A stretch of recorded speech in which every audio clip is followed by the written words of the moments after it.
ওই জমজমের পানি কত বরকত জানুনি। নবীজি আসার 200 বছর আগে জালেম বাদশা জমজম কূপ বন্ধ করে দিয়েছিল। নবী আসার 5000 বছর আগে জমজম কূপ শুরু হয়েছিল রে। নবী আসার 200 বছর আগে জালেম বাদশা বন্ধ করে দিয়েছিল। নবীর দাদা আব্দুল মুত্তালিবকে আল্লাহ বলেন, স্বপ্নে বলেন তাইবা খনন করো, উনি বোঝেন নাই। দ্বিতীয় বললেন তাহেরা খনন করো, তৃতীয় দিন বললেন জমজম খনন করো। জমজম কোথায় গো মালিক?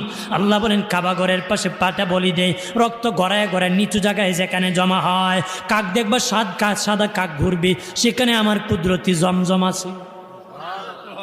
নবীর দাদা খাজা আব্দুল মুত্তালিব বড় ছেলে হারেসকে নিয়ে খনন করতেছি, জালেমরা বাধা দিতেছি। ও আব্দুল মুত্তালিব, এখানে আমাদের পবিত্র জায়গা, তুমি কেন বাধা দিতেছো? তখন আমার আল্লাহ 3 রাত ধরে আমাকে স্বপ্নে দেখেছি এখানে আমার কুদরতি আল্লাহর জমজম আছে। কনা আমাদের পবিত্র জায়গা, কেন তুমি এখানে খনন করবা? খাজা আব্দুল মুত্তালিব বলেন, মক্কার লোকেরা বাধা দিলে আমি তোদের বিপক্ষে হুঙ্কার দিব রে। কখন তারা বলে আব্দুল মুত্তালিব ঠিক আছে খনন করো, জমজম না পেলে কঠিন বিচার তোমার হবে। জমজম খনন করতে বাবা হঠাৎ করে পানির নহর জারি হয়ে গেছে, পানির নহর জারি হয়েছে। খাজা আব্দুল মুত্তালিব আল্লাহু আকবার বলে আওয়াজ করেছে, দৌড়াইয়া লোকেরা যায় দেখি জমজম কূপ জারি হয়ে গেছে।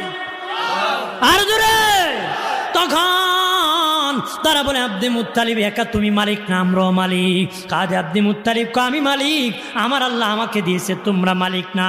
তখন তারা কয় আমরাও মালিক। খাজা আব্দুল মুত্তালিব বলেন না না, সিরিয়ায় যাব, গণক মহিলা আছে, ওই ব্যক্তি গণক গণবি, স্বপ্নের তাবির করবি, সে বলে দিবি খেয়ে জমজম কূপের মালিক চলো রে। স্বপ্নের তাবির করে তারা রওনা করেছে মরুভূমির রাস্তা ভুলিয়া।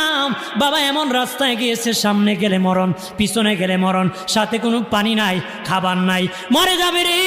আব্দুল মুত্তালিব ডেকে বলেন, লোকেরা নিজের কবর নিজে খনন করো, শুয়ে যাও, কারণ মরলে কেউ কবরও দিবে না।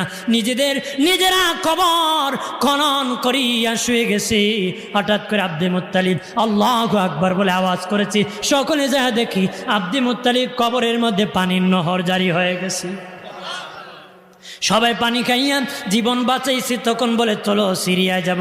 তারা আব্দুল মুত্তালিব আর যাওয়া লাগবে না রে, না না, প্রমাণ করাইছি আমাদের কারো কবরে পানির নহর জারি হয় নাই, তোমার কবরে পানির নহর জারি হইয়া প্রমাণ হলো জমজম কূপের মালিক তুমি একাই।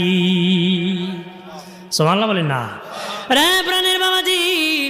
আজ 1500 বছর হয়ে গেছে, এইদিকে 5000, মোট 6500 বছরের পুরাতন কোন কূপ পৃথিবী